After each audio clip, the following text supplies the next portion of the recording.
Tim Walz was speaking at the Harvard Kennedy Institute of Politics and fully admitted in front of everyone that he was chosen as Kamala Harris's running mate to be the milquetoast white guy who could talk to other white guys. Here is the video of him saying that, and after that I'm going to show you the Republicans' reaction to what he says because it's pretty funny. As always, guys, please like and subscribe the video so I can go afford a hair transplant. Here we go. Look, my job was to do. Look, I knew I was on the ticket. I would argue because we did a lot of amazing progressive things in Minnesota that improved people's lives.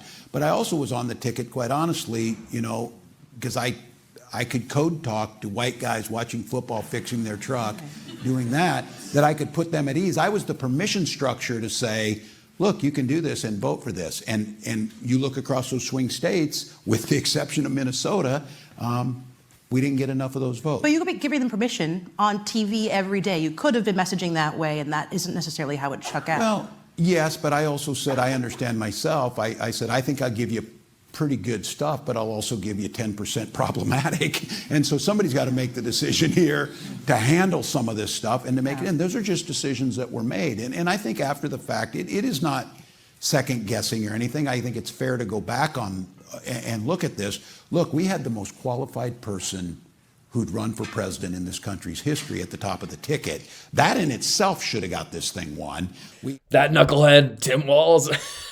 What's obviously hilarious about what he's saying in that video is that they could not have chosen a worse spokesperson for white men, for like the manly men. He talks about white men. I think it was men in general, but certainly white men. They had a massive disparity who voted for Trump over Kamala Harris. But Tim Walz was awful. He was so bad. And Scott Jennings at CNN, he's great. Everyone knows it. He made the exact same point in a pretty funny way. Here's that. I think when your signature move is jazz hands, you're not as up on the white guy code maybe as you think you are. I mean, everything about this guy from the choice, which was made, I think Shermichael's correct, which was made out of weakness all through his campaign appearances. And now in the aftermath, I just don't think there's ever been anybody in recent political history in over their head more than Tim Walz. And did you meet him down Quail? It is amazing to me. It is amazing to me. Well, he served a term, did he not? Yeah, and then lost a second. It is amazing to me that Democrats elevated this guy and that he continues to believe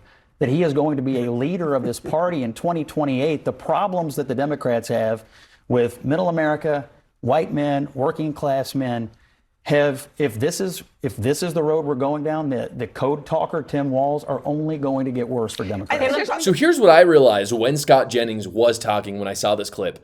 Tim Walz is a DEI hire 100%. I know that we talk a lot about the incompetent gay or black woman a lot with DEI. We saw it a lot in the Biden administration, but this is DEI too, guys. Just like Kamala Harris. Kamala Harris was 100%. It was a DEI ticket all the way down. Tim Walz, Kamala Harris, all the people that they talked about being in their administration were all DEI.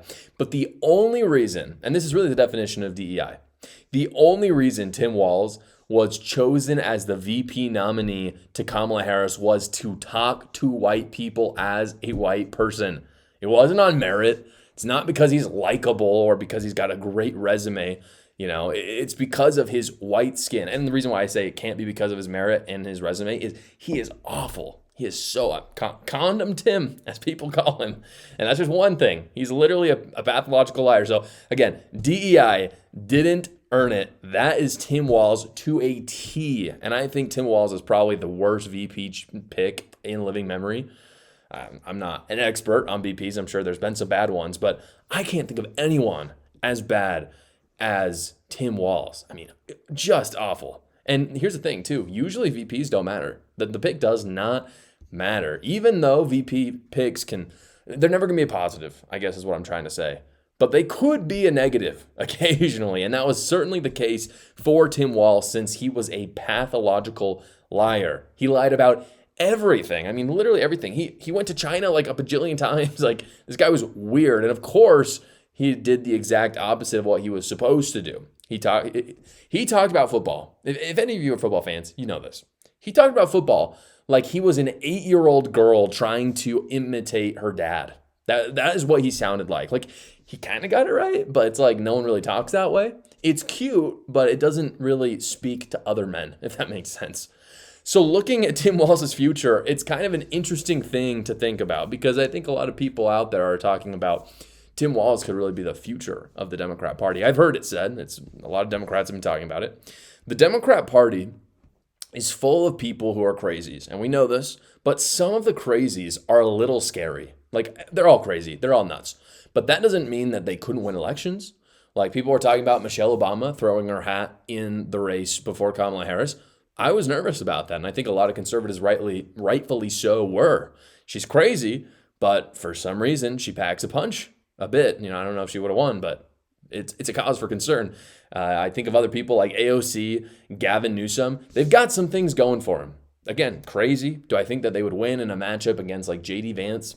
I'm not for sure, but they have some things going for them. They could theoretically win elections, but Tim Walz is not one of those people. He could run for president 1,000 times and never win. He is that bad, so I hope that they run him. That's the goal, and they keep him involved until he's the same age as Biden was. I know a lot of you guys enjoy reading, so I wanted to introduce you to my book, A New Cult. It's on the bookshelf over there. I talk about how the left has literally devolved into a cult. I talk about the Jasmine Crockett's of the world, the AOCs, all of them, and I tell some crazy stories. I know you'll enjoy reading it. I had a great time writing it. Go check it out right now. The link is in the description below. Thank you so much for watching, you guys. Please like and subscribe so that this video can be seen by other great patriots like yourself, and you can watch another video right here.